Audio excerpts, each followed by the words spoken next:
Dear colleague, dear Dean of University, ladies and gentlemen, I'm very honored to briefly address you here today.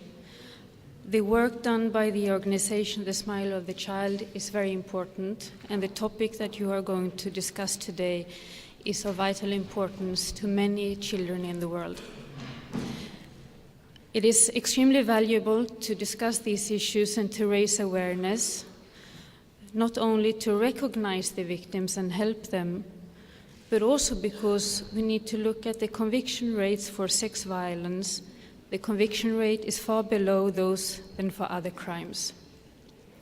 I think that we should work globally towards a zero tolerance against child abuse. Let me start by saying a couple of words about Sweden.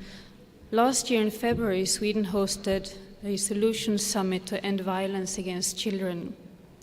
As one of the currently 15 pathfinding countries, Sweden was the first to host the 2030 Agenda for Children End Violence Against Children Solution Summit in cooperation with Global Partnership to End Violence Against Children and We Protect Global Alliance. And during this summit, both Japan and the United Arab Emirates also made a commitment to become pathfinding countries. In June last year, the Convention on the Right of the Child became Swedish law.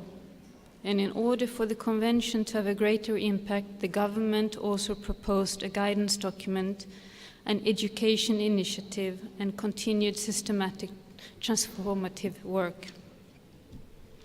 Here in Athens, the embassy has focused its work a lot on equality and children's rights for several years. And we have had the honor and the privilege to cooperate with the Smile of the Child on another important conference that we shared experience on combating bullying and school violence. At this occasion, Greek and Swedish experts shared good practices against bullying and school violence, and it also offered an opportunity to explore the role of art. We continue to cooperate with the General Secretariat for Gender Equality. And why do I mention this? Because we are doing quite a lot of work together with them on men's violence against women and violence against children, and also on prostitution, where we are trying to discuss the advantage of criminalizing the purchase of sex. Now, why is this important in this connection, in this context? Because males and females who have been victims of child abuse are more likely to engage in prostitution. We are also working a lot on gender equality, female entrepreneurship.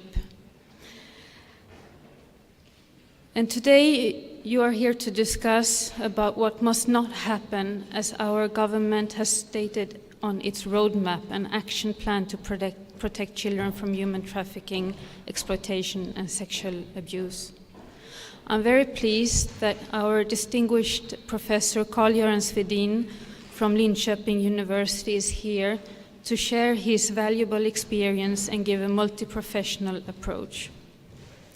I will not keep you from starting the discussions here today, so I would like to wish you a very fruitful discussion and a very big eloge to your work and the fight you are doing against child abuse. Thank you very much.